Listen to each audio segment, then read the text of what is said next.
Hello friend, स्वागत है आपका अपने चैनल आज क्लास में। आज की इस वीडियो में गणित के काफ़ी महत्वपूर्ण 15 ऑब्जेक्टिव प्रश्न का रिवीजन करेंगे।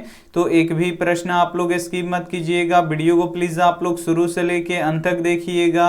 और चैनल को अभी तक आप सब्सक्राइब नहीं किए हैं तो चैनल को सब्सक्राइब कर लीजिएगा। और सब्सक्राइब करने के बाद एक बेल आइकन आता है तो बेल आइकन को दबा के ऑल पे कर लीजिएगा, ताकि जब भी लाइव क्लास हो तो आपके पास नोटिफिकेशन पहुंचता रहे। तो आइए शुरू करते हैं पहले नंबर प्रश्न से। तो पहला नंबर प्रश्न है कि निम्न में से कौन अभाज्य संख्या है। इसमें से आपको पहचानना है कि कौन अभाज्य संख्या है। तो अभाज्य संख्या किसे कहते हैं?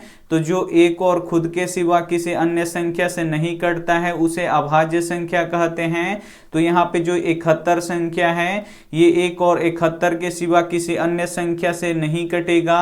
तो यहाँ पे 71 अभाज्य संख्या हो जाएगा। यहाँ पे सी वाला ऑप्शन बिल्कुल ही सही हो जाएगा। ये देखते हैं अगला प्रश्न दो नंबर प्रश्न है कि निम्न में से कौन अपरिमेय संख्या नहीं है। इसमें से आपको बताना है कि कौन अपरिमेय संख्या नहीं है। तो जिस भी संख्या में रूट और पाई रह जाता है वो अपरिमेय हो जाता है। तो यहाँ पे रूट 7 का वर्गमूल नहीं निकलेगा, इसमें रूट रह जाएगा तो ये अपरिमेय हो जाएगा। यहाँ पे देखिए बी वाला ऑप्शन है रूट 13, तो यहाँ पे रूट 13 का वर्गमूल नहीं निकलेगा, इसमें भी रूट रह जाएगा। तो जब किसी भी संख्या में रूट रह जाता है तो वो भी अपरिमेय हो जाता है। यहाँ पे सी वाला ऑप्शन है रूट 25, और रूट 25 का वर्गमूल कितना होता है? 5 होता है। तो इसमें से रूट हट गया तो ये कौन सी संख्या हो जाएगा? तो ये परिमेय संख्या हो जाएगा। और यहाँ पे देखिए रूट 31 का वर्गमूल नहीं निकलेगा, इसमें भी रूट रह जाएगा तो ये भी क्या हो जाएगा? यहाँ पे अपरिमेय हो जाएगा। तो यहाँ पे पूछ रहा है कि निम्न में से कौन अपरिमेय संख्या नहीं है। तो ये तीनों क्या है? अपरिमेय संख्या है। लेकिन जो रूट 25 है ये एक परिमेय संख्या है। यहाँ पे सी वाला ऑप्शन बिल्कुल ही सही हो जाएगा। ये देखते हैं अगला प्रश्न 3 नंबर प्रश्न है कि यदि अल्फा और बीटा द्विघात बहुपद x square plus x minus 2 के शून्यक हो तो 1/अल्फा प्लस 1/बीटा का मान निकाले। काफी महत्वपूर्ण प्रश्न है ये आपके बोर्ड परीक्षा के लिए। यहाँ पे आपको 1/अल्फा प्लस 1/बीटा का मान निकालना है। तो 1/अल्फा प्लस 1/बीटा का फॉर्मूला क्या होता है? तो माइनस b/c होता है। तो यहाँ पे आपको b का मान रख देना है और यहाँ पे आपको c का मान रख देना है। और b और c का मान आएगा कहाँ से? तो इस द्विघात बहुपद से आएगा। जो एक्स स्क्वायर में गुणा करता है वो a होता है, और जो केवल x में गुणा करता है वो b होता है, और जिसमें x नहीं रहता है वो c होता है। तो एक्स स्क्वायर में क्या गुणा कर रहा है? तो कुछ भी नहीं कर रहा है। जहाँ पे कुछ भी नहीं होता है वहां पे 1 होता है। x में क्या गुणा कर रहा है? तो कुछ भी नहीं कर रहा है। जहाँ पे कुछ भी नहीं होता है वहां पे 1 होता है। और यहाँ पे c का मान कितना है? -2 है। बस इसमें मान रख दीजिए। यहाँ पे माइनस है तो माइनस b का मान 1 है तो यहाँ पे रख देंगे 1, और c का मान कितना है? -2 है तो यहाँ पे लिख देंगे -2। तो यहाँ पे माइनस से माइनस क्या हो जाएगा? कट जाएगा। तो यहाँ पे 1/अल्फा प्लस 1/बीटा का मान कितना निकल गया? 1/2 निकल गया। यहाँ पे ए वाला ऑप्शन बिल्कुल ही सही हो जाएगा। आइए देखते हैं अगला प्रश्न 4 नंबर प्रश्न है कि बिंदु P 6-5 का भुज का मान होगा। यहाँ पे आपको भुज का मान निकालना है। तो x अक्ष को भुज कहते हैं और y अक्ष को कोटि कहते हैं। तो यहाँ पे एक बिंदु है P जिसका निर्देशांक यहाँ पे 6, -5 दिया है। तो इसमें क्या जो पहला वाला होता है ये x का मान होता है, और जो दूसरा वाला होता है ये y का मान होता है। तो यहाँ पे आपको भुज का मान निकालना है। तो भुज क्या होता है? x का मान होता है। तो x का मान यहाँ पे कितना दिया है? 6 दिया है। तो हमारा भुज का मान कितना हो जाएगा? 6 हो जाएगा। यहाँ पे ए वाला ऑप्शन बिल्कुल ही सही हो जाएगा। अगर इसी प्रश्न में पूछता कि कोटि का मान क्या होगा, तो y अक्ष को कोटि कहते हैं। तो यहाँ पे कोटि का मान कितना हो जाता है? यहाँ पे -5 हो जाता। तो उम्मीद करते हैं ये सभी प्रश्न आपको काफी अच्छी तरीके से समझ में आ रहे हैं। समझ में आ रहा है तो प्लीज आप लोग वीडियो को एकदम शुरू से लेके अंत तक जरूर देखिएगा। ये देखते हैं अगला प्रश्न 5 नंबर प्रश्न है कि यदि 5 sin a बराबर 8 cos a हो तो cot a का मान निकाले। काफी महत्वपूर्ण प्रश्न है ये आपके बोर्ड परीक्षा के लिए।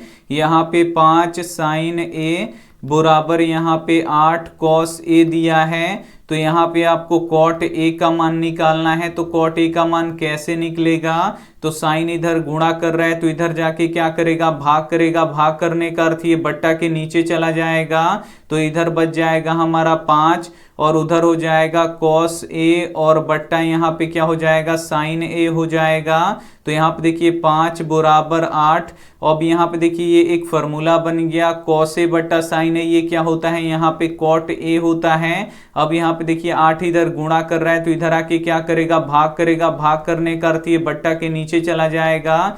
तो कॉट ए का मान कितना निकल गया, यहाँ पे 5/8 निकल गया। यहाँ पे डी वाला ऑप्शन बिल्कुल ही सही हो जाएगा। तो उम्मीद करते हैं ये भी प्रश्न आपको काफी अच्छी तरीके से समझ में आ गया होगा।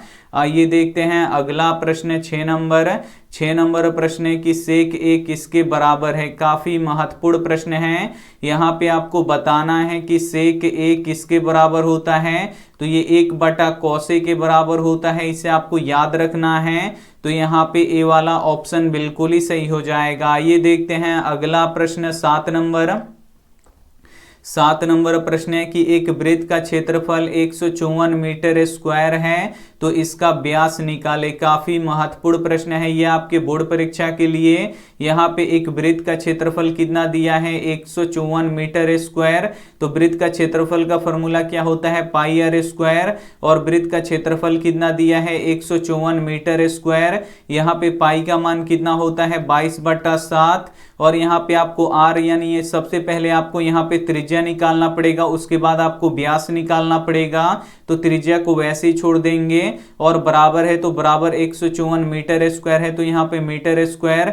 अब यहाँ पे 22/7 इधर गुणा कर रहे हैं, तो बराबर के उधर जाके क्या करेगा, भाग करेगा। तो भाग करने का अर्थ ये हो जाएगा कि नीचे वाला ऊपर चला जाएगा, ऊपर वाला नीचे आ जाएगा। तो ये हो जाएगा 7/22 हो जाएगा। और 22 से 54 कितना बार में कट जाएगा, 154 7 बार में कट जाएगा। तो आर स्क्वायर बराबर कितना हो जाएगा, यहाँ पे 7×7 49। और यहाँ पे मीटर स्क्वायर है, तो यहाँ पे मीटर स्क्वायर। अब यहाँ पे देखिए हमको आर का मान निकालना है, लेकिन यहाँ पे आर स्क्वायर है, तो स्क्वायर को क्या करेंगे, बराबर के उधर भेजेंगे। तो ये क्या हो जाएगा, रूट हो जाएगा। तो ये रूट 49 मीटर स्क्वायर हो जाएगा। तो आर बराबर कितना हो जाएगा, 49 का वर्गमूल कितना होता है, 7 मीटर हो जाएगा यहाँ पे। अब यहाँ पे देखिए आपको व्यास निकालना है। तो व्यास का फॉर्मूला क्या होता है, तो 2 गुणे त्रिज्या होता है। तो यहाँ पे 2 और त्रिज्या का मान कितना है, 7 मीटर है। तो 7 दूना कितना हो जाएगा, यहाँ पे 14 सेंटीमीटर हो जाएगा।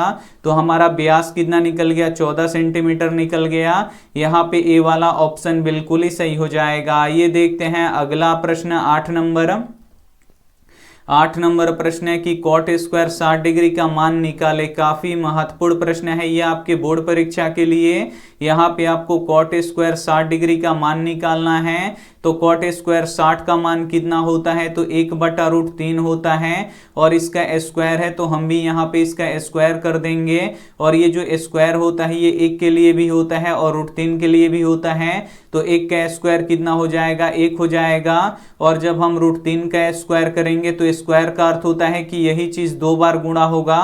तो यहाँ पे 2 बार गुणा कर देते हैं। √3 में √3 से गुणा करेंगे तो √9 हो जाएगा। और √9 का वर्गमूल कितना होता है, 3 होता है। तो यहाँ पे कॉट स्क्वायर 60 डिग्री का मान कितना निकल गया, 1/3 निकल गया। जो डी वाला ऑप्शन बिल्कुल ही सही हो जाएगा। ये देखते हैं अगला प्रश्न 9 नंबर।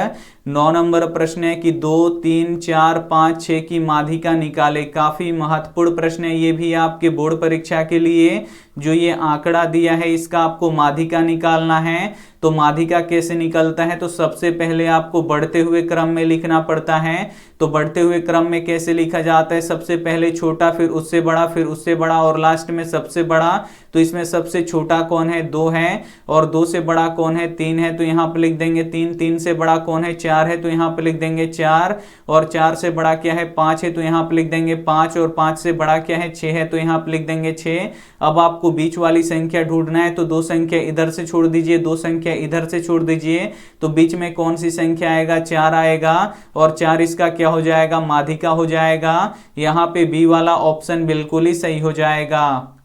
आइए देखते हैं अगला प्रश्न 10 नंबर प्रश्न है कि दो संख्या a और 18 का लसा 36 और मसा 2 है तो a का मान निकाले। काफी महत्वपूर्ण प्रश्न है ये भी आपके बोर्ड परीक्षा के लिए। यहाँ पे दो संख्या a और 18 का लसा कितना दिया है 36 दिया है और मसा कितना दिया है 2 दिया है, तो a का मान निकालना है। तो इसके लिए एक फॉर्मूला होता है पहली संख्या गुणे दूसरी संख्या बराबर लसा और गुणे होता है मसा। तो ये फॉर्मूला अगर आपको नहीं पता है तो इसे आप लोग लिख के याद कर लीजिएगा, क्योंकि इस फॉर्मूला पे फाइनल बोर्ड परीक्षा में 1-2 प्रश्न आते रहते हैं। तो यहाँ पे देखिए पहली संख्या क्या है a है, तो यहाँ पे लिख देंगे a, और दूसरी संख्या कितना है 18 है, तो यहाँ पे लिख देंगे 18, और लसा कितना है यहाँ पे 36 है, तो यहाँ पे लिख देंगे 36, और मसा कितना है 2 है, तो यहाँ पे लिख देंगे 2। अब आपको a का मान निकालना है, तो 18 इधर गुणा कर रहा है तो बराबर की इधर जाके क्या करेगा भाग करेगा।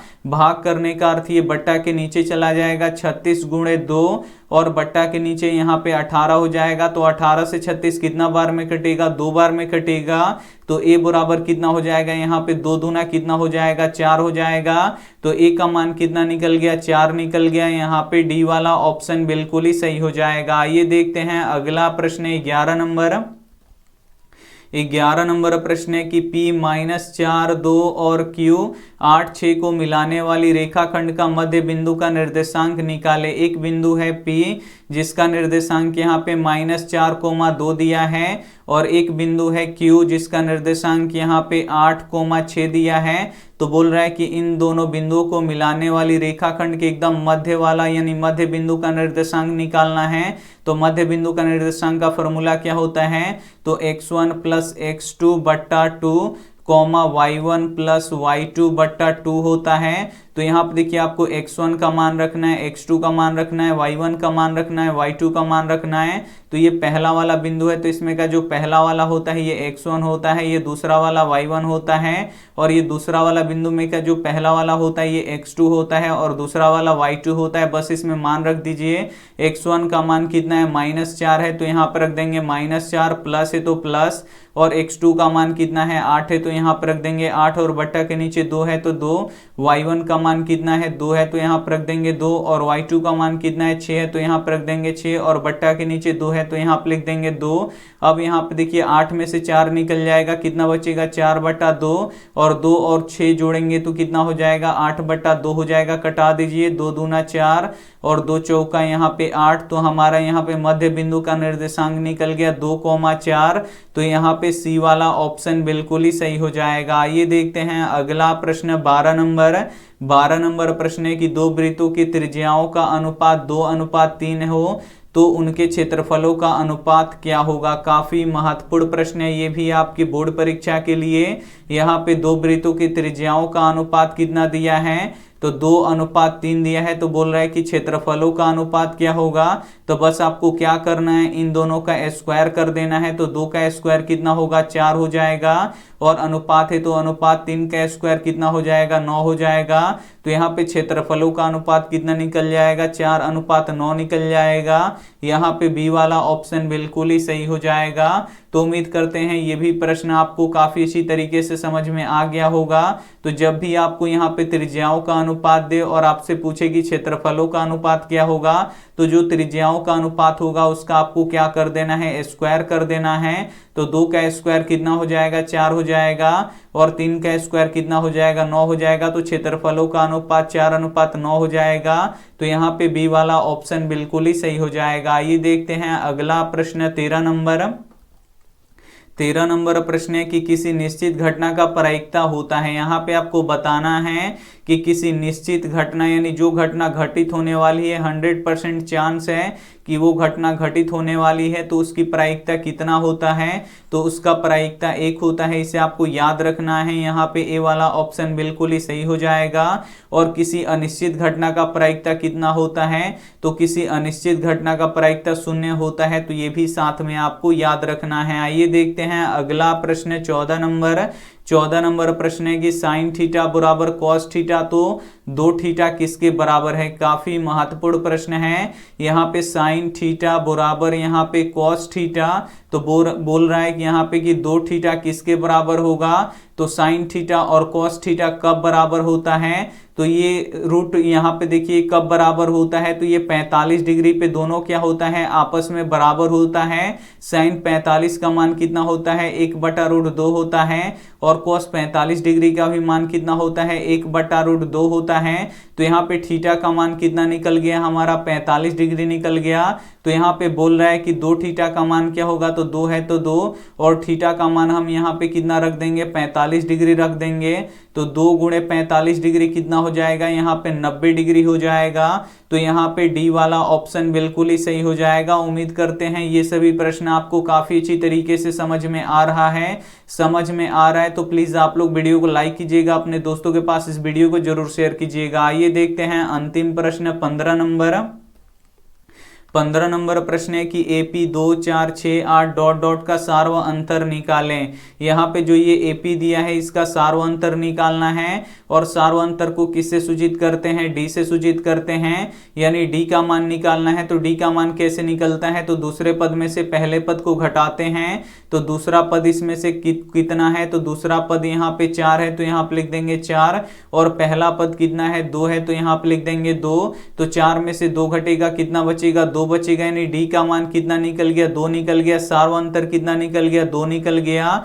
यहाँ पे ए वाला ऑप्शन बिल्कुल ही सही हो जाएगा। उम्मीद करते हैं ये सभी प्रश्न आपको काफी अच्छी तरीके से समझ में आ गया होगा, और ये रहा आपके लिए होमवर्क प्रश्न। इसका जवाब आपको कमेंट बॉक्स में देना है कि tan theta into cot theta किसके बराबर होता है, 1 के बराबर होता है कि 2 के बराबर होता है कि 3 के बराबर होता है कि 5 के बराबर होता है। तो जो भी ऑप्शन आपको सही लगे वो आप हमें कमेंट करके जरूर बताइएगा। और वीडियो को लाइक नहीं किए तो प्लीज आप लोग वीडियो को लाइक कीजिएगा, अपने दोस्तों के पास इस वीडियो को जरूर शेयर कीजिएगा, और चैनल को अभी तक आप सब्सक्राइब नहीं किए हैं तो चैनल को सब्सक्राइब कीजिएगा। थैंक यू फॉर वॉचिंग, मिलते हैं अगले वीडियो में, तब तक अपना ध्यान रखिए, मन लगा के पढ़ाई कीजिए। Take care and bye.